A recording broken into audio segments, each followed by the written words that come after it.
biar dukungan banyak. Kalau oh iya yang susah yang masih di ini dari luar gitu kan kita adain. Jadi sebetulnya kenapa ya?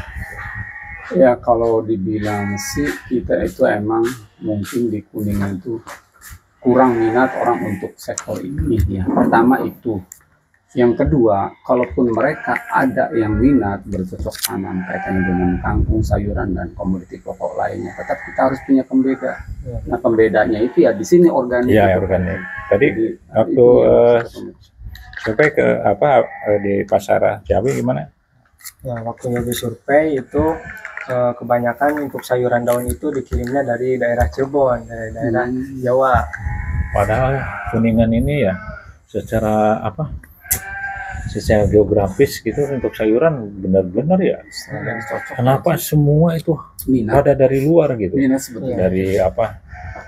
Ya jambu sekarang kita udah mulai ya.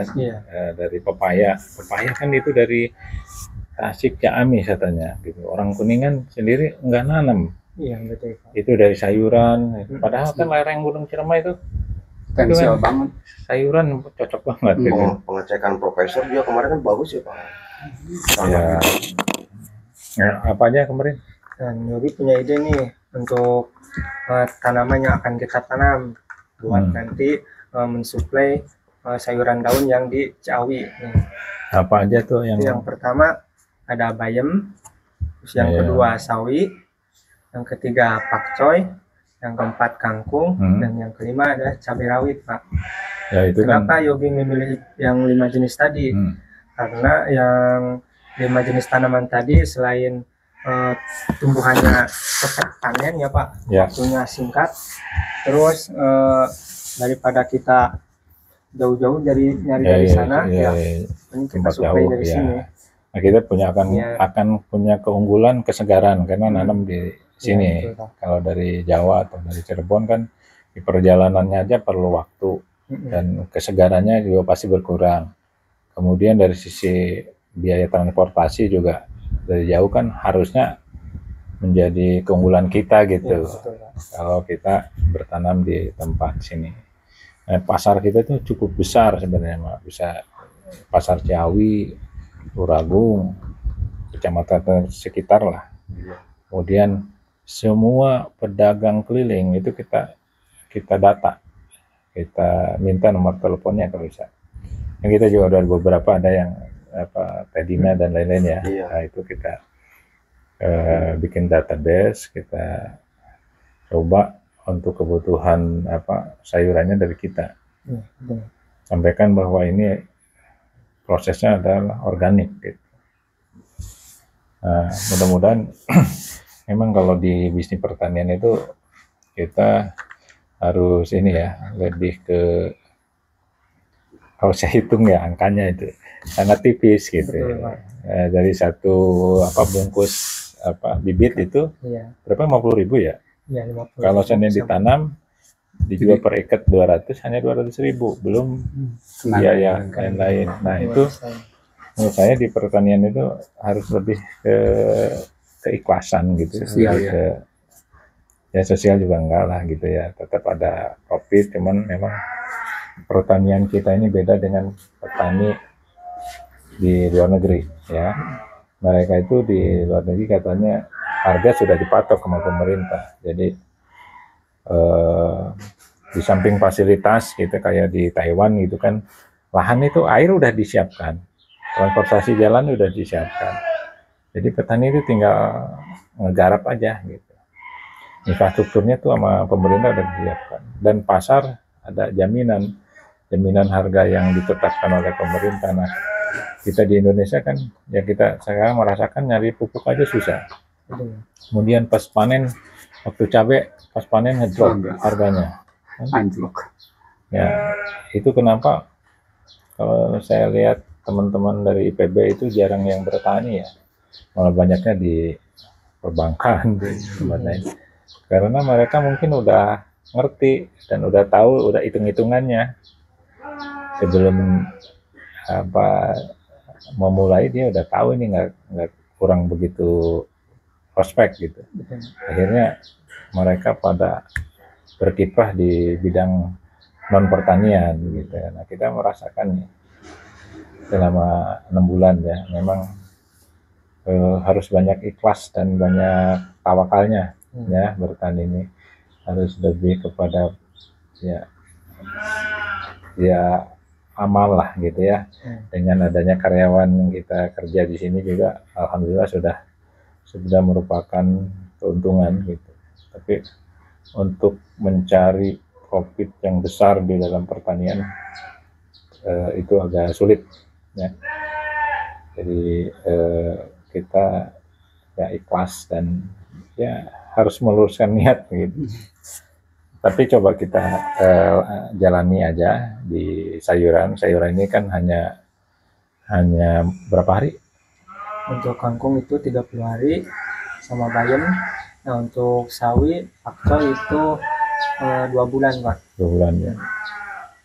Nah itu 2 bulan kan beda dengan durian berarti tahunan bertahun siklusnya. Ya itu yang kita walaupun murah tapi gimana bisa mobilitasnya atau apa namanya ya pas mopping lah gitu cepat transaksinya cepat. Itu yang kita harapkan gitu. Paling yang kita akan coba tanam dulu paling kangkung sama bayam dulu. Kangkung bayam ya. Soalnya itu mah langsung bisa ditanam. Kalau sawi, pakcoy, cabai itu harus semai dulu Pak. Iya. Nah ini ya kalau seandainya ini berhasil ada profit gitu ya dan pasarnya ada, akhirnya kita lahan-lahan yang tidak produktif, lahan desa, lahan masyarakat kita sewa. Kita nanti kemitraan dengan masyarakat yang memang ada kerjaan lah gitu ya. Nanti kita kasih lokasinya seperti apa gitu, di mana. Nah, kita kan udah dapat di Galaherang ya 6 hektar. Itu kan kalau seandainya ini pasarannya bagus, yang 6 hektar ini bisa dipetak-petak, dibagi-bagi ke kemitraan lah dengan masyarakat gitu ya. Ada yang nanam bayam, ada yang nanam, dan itu kan harus jangan kompak semua gitu, beda-beda dan waktunya supaya kontinuitasnya ada. Jadi si pada pedagang sayur datang ke kita ini ada barang ada gitu ya, gitu. Nah itu yang harus ada ini. Nah itu saya sekalian ya untuk menyampaikan ilmu dari guru Panji Nursinoto ya Cirebon tentang merubah materi jadi energi. Jadi uranium itu kalau dibiarkan aja digeletakin di meja, kata beliau itu tidak akan berdampak apa-apa ya. Tapi uranium itu kalau dijadikan energi, dimasukkan ke reaktor nuklir gitu ya, itu kata beliau bisa menghancurkan sebuah kota besar dan juga bisa menerangi listrik kota besar gitu pakai tenaga uranium itu gitu. Nah itu pelajaran dari situ bagaimana kita merubah materi-materi yang ada sekeliling kita menjadi energi. Misal lahan-lahan yang kita banyak dari sini aja, dari Jambu Bangkok kanan kosong, dekat rumahan kanan kiri nggak dimanfaatkan. Nah itu materi kalau nggak dirubah menjadi energi gitu ya, kita tanami pakan ternak, kita tanami sayuran, itu kan merubah materi menjadi energi, menjadi manfaat. Nah itu kan ada tenaga kerja di situ, ada yang dihasilkan sayuran dibeli sama masyarakat, bener jadi energi bener gitu ya. Nah, itu merubah materi jadi energi. Uang nih, kalau saya simpan di bawah bantal, ditabung di situ atau di rekening aja bertahun-tahun, 1 juta gitu, tahun-tahun nggak ada itunya, nggak ada. Ini jadi materi aja, tapi coba uang itu beliin domba, ya beranak pinak gitu, 1, 2 jadi 3 jadi 4 terus, itu kan jadi energi. Nah kita ini bertani atau berbisnis harus selalu melihat ayat-ayat kauniyah lah seperti itu. Dan kata beliau juga tentang itu entrepreneur ya. Entrepreneur adalah seorang yang punya jiwa kemampuan, keberanian untuk mencari terobosan dalam menciptakan added value. Nah, itu seorang entrepreneur nih, seorang pengusaha, seorang pedagang jeli. Jeli dalam melihat daya added value, dalam melihat terobosan gitu ya. Misal tadi lahan yang tadinya nganggur gitu ya, kalau dia sebagai entrepreneur, apa nih lahan ini yang bisa menghasilkan uang gitu. Mungkin kalau dia banyak uangnya dibeli itu lahan itu, dipetak-petak jadi kapling ya. Yang tadinya masyarakat mau beli yang besar itu nggak kuat karena dikecilin jadi petak-petak, itu kan added value gitu, lebih murah jadinya, masyarakat bisa beli kan gitu. Nah, ketika kita melihat lahan yang airnya banyak itu, nah apa nih yang bisa menghasilkan nih gitu. Supaya ini lahan ini punya nilai tambah, akhirnya ya kita tanamkan itu pakan ternak gitu.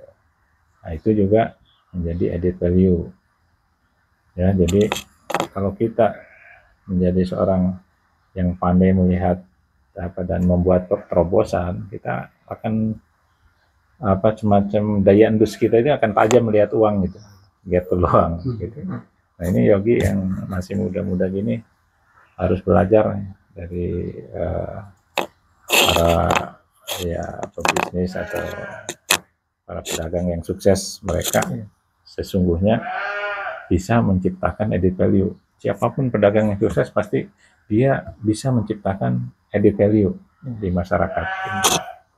Nah, ini yang harus kita belajar terus ya. Ya, anak-anak muda terutama Yogi dan teman-teman ya.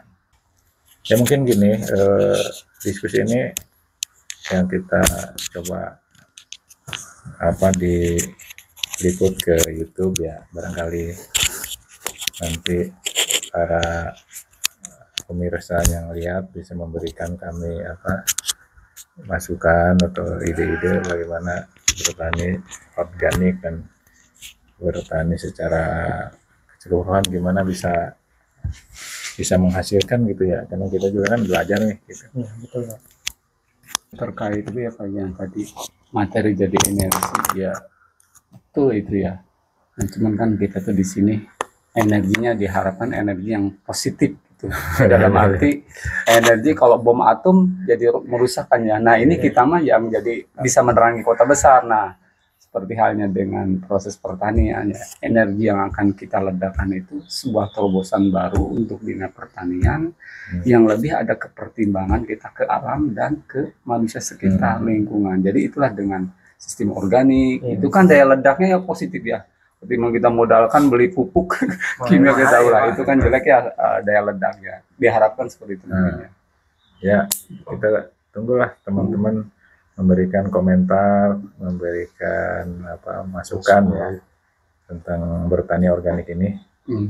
Kita akan ke lahan sekarang, kemudian kita akan nanti kalau setiap ada kegiatan selanjutnya kita liput. Jadi ini part satunya gitu. Jadi sampai Yogi jualan kita liput di YouTube gitu ya. Mudah-mudahan ini memberikan inspirasi buat teman-teman anak muda terutama ya. Kita nanti Yogi lagi nyangkul kita liput, Yogi lagi mupuk kita liput, dan ketika kita jualan pun kita harus liput. Dan hasilnya berapa pengen tahu ya. Nanti kita buka juga di YouTube insya Allah. Oke, gitu aja mungkin ya.